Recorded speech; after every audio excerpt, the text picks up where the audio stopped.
All right, so I wanted to go over one of the skills from Khan Academy because this question type, initially I was confused.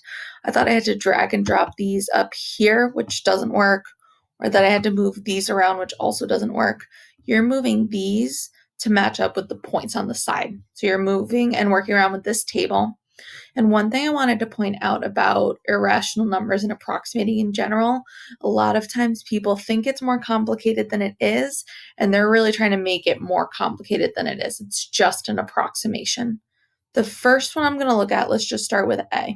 I know that it's going to be a little bit further down the line than -6.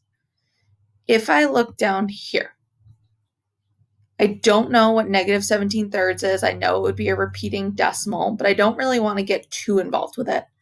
I know that -17 is going to be really close to -18, and that -18 divided by 3 is -6. So now I just have to decide in general, is this value, 17 is a little bit less than 18, going to be A or B? I might decide to leave that alone for right now and look at the others, or you can make that determination. For -2 pi, I know that pi is about 3.14. So if I'm thinking about -2 times about 3.14, I know that that's going to be -6 and a little bit greater, -6.28. So based on that, I'm assuming that A is actually -2 pi. So I'll move that up there.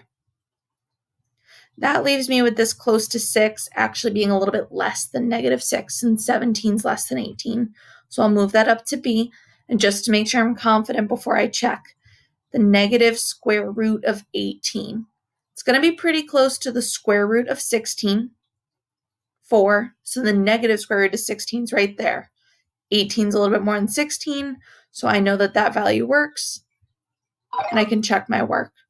So again, for a lot of these, you're not trying to be precise. I don't need to divide 17 by 3 and be perfect with my work. A lot of this is logic. Let me know if you need help with these.